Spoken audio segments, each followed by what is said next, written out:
Hello everyone. So today we are discussing renaming indexes in a data frame.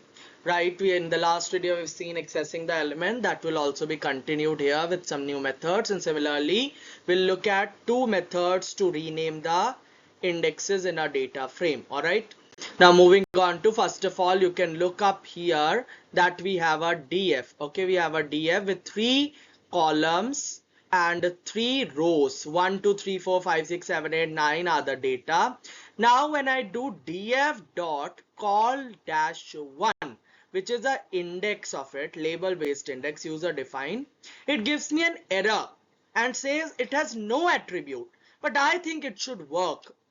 But why it hasn't? Because whenever we've used any special symbol like this dash, hyphen, or dot or something like that in defining our label based index, it usually gives us an error. Okay, while printing it like this, df dot and the name. So let us see if without defining any special symbol, if we name it, will it work? So what I did is redefined the index. I renamed the index, but how? Using df dot column, because it was a column index. If it would have been a row index, I would have used df dot index equals to. Now here, please look that I have to define all the index and put the change in the place where the old index was. Here there was what? Call dash 1. Now in place of it, at the first position I put city, and rest I put it same. So in this method of renaming, I have to give the name of all which are present there, the list of all which are present there. Okay, including what I am changing at the particular position. Now when I print df.city, now it gives me the values of df.city, the first column. Okay, we are familiar, 1 plus 3 4 plus 3 7, right? These are the values that were there. Name is is defined of the column as city. D type is int64. Now when I print df square bracket 0, it gives me an error. Why is it so? We have studied it in the last class that the square bracket method, if we do not have a user defined index, it will work with the implicit index 0 1 2 3, which is always there and automatically generated when we do not define index. But here when we have defined the index, okay, column 1 2 3, row 1 2 3, it will not work with the implicit index. It will only work with those user defined index, and 0 was not user defined here, thus it gives me an error. This was left in the last video to explain, right? Moving forward, we have, now we are redefining the index as df, using again df dot columns, and I have at the place of city, now at the first position I have given 1 as a string value. It's not an integer, as a string in quotation I have given. Now when I print df, what do I see is that the change has come, the 1 is there now. Is it clear now? But when I again use df dot 1 to access this column, it gives me an error. Why is it so? So the integer based indexes also it cannot access.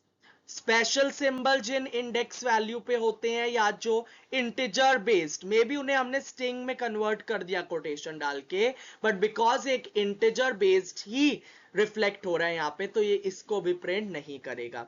But अगर मैं कोल dash 2 को print करूँ, ये इसे भी print नहीं करेगा, 3 को भी नहीं, बट सिटी को प्रिंट कर रहा था क्योंकि उसमें कोई स्पेशल सिंबल नहीं था, ना ही कोई इंटीजर स्ट्रिंग में कन्वर्टेड था, या फिर कोई इंटीजर भी नहीं था. Clear? So this method had some exception to access the elements. I hope that's clear.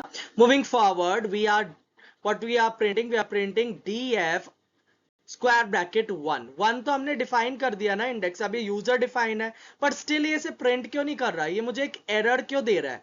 Because मैंने 1 को एज अ स्ट्रिंग डिफाइन किया था rather than इंटीजर, बट मैंने इसे यहाँ पे एक इंटीजर की तरह लिखा. तो मैंने अब क्या किया, इसे एज अ स्ट्रिंग लिख के देखा कैसे, इसे कोटेशंस में डाल के. तो इसने यस मुझे फर्स्ट कॉलम प्रिंट कर दिया जो कि 1 इंडेक्स कॉलम लेबल से मैंने बनाया था. It's clear, right? सो जब भी हम स्क्वायर ब्रैकेट का यूज कर रहे हैं हमें यह भी ध्यान रखना है कि वो एक यूजर डिफाइन इंडेक्स हमने डिफाइन कर रखे हैं तो सिर्फ वो उसके साथ वर्क करेगा, और अगर हमने एक स्ट्रिंग की तरह उन्हें डिफाइन किया है तो वो उस स्ट्रिंग की तरह ही हम इसके अंदर भी लिखें, ठीक है। और इंटेजर की तरह हमने यूजर डिफाइन दिया है तो उसे इंटेजर की तरह लिखें, right. Moving forward, now you can look at here that I have df, 3 columns 3 rows, this is the data। अब मैं इसे एक नए मेथड रीनेम मेथड से रीनेम करने जा रहा हूं, तो क्या नोट में मैंने लिखा है, df dot rename is use to rename multiple rows and column indices simultaneously using a dictionary. हम एक डिक्शनरी की तरह इन्हें देंगे, अभी सिंटेक्स देखेंगे, बट df डॉट कॉलम्स या df डॉट इंडेक्स की जगह df डॉट रीनेम क्यों बनाया गया, ये मेथड क्यों निकला, बिकॉज जब हम df dot columns equals to df dot index equals to लिखते हैं तो हमें सारे इंडेक्स लिखने पड़ते हैं जो भी प्रेजेंट है, और जिस जिस पोजीशन पे चेंज है हम वो कर देते हैं।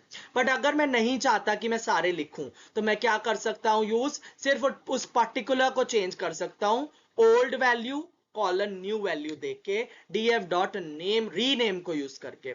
सिंटेक्स क्या है इसका, df dot rename df dot rename parenthesis index, index किस लिए यूज होता है, रो इंडेक्स को चेंज करने के लिए, index equals to I give a dictionary old value, जिस भी डेटा टाइप के, इंटीजर की है तो इंटीजर की तरह लिखेंगे, अगर स्ट्रिंग है तो इसे कोटेशन में लिखेंगे, कॉलन न्यू वैल्यू, हमें न्यू वैल्यू इंटीजर टाइप चाहिए तो इंटीजर की तरह लिखेंगे, नहीं तो हम इसे स्ट्रिंग की तरह कोटेशन में लिखेंगे, कॉमा कॉलम्स, कॉलम्स किस लिए यूज होता है, कॉलम इंडेक्स के लिए, इक्वल्स टू सिमिलरली डिक्शनरी में old value colon new value define करेंगे।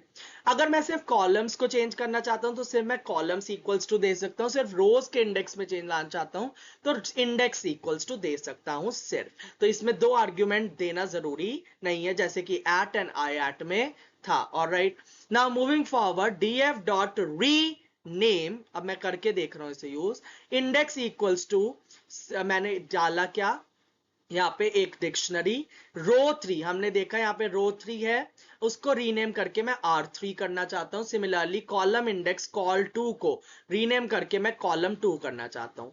अब ये अपने आप ही जैसे ही मैं इसे एग्जीक्यूट करूंगा मुझे चेंज्ड df दिखा देगा, क्या हुआ, R3 बन गया ये रो 3 और कॉल टू कॉलम 2 बन गया, क्लियर।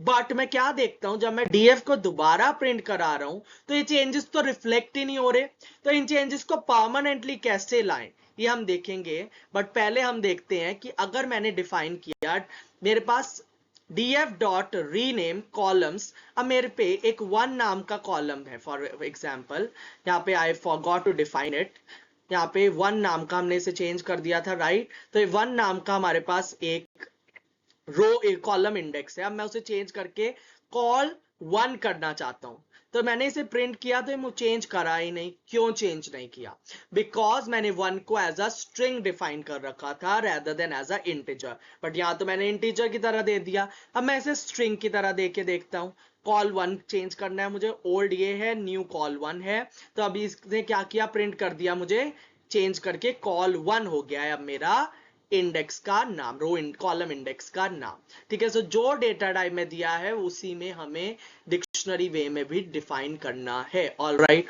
ना सिमिलरली अगर मैं चाहता हूं ये चेंज परमानेंटली रिफ्लेक्ट हो तो सेम मैं चेंज कर रहा हूं रो 3 को R3 में, कॉल 2 को कॉलम 2 में, बट मैं यहाँ एक स्पेशल कंडीशन कॉमा दे के लिख रहा हूं जो कि है in place equals to true, in place equals to false defaultly होता है कि वो चेंज नहीं लाएगा, बस दिखाने के लिए उस समय चेंज दिखा देगा।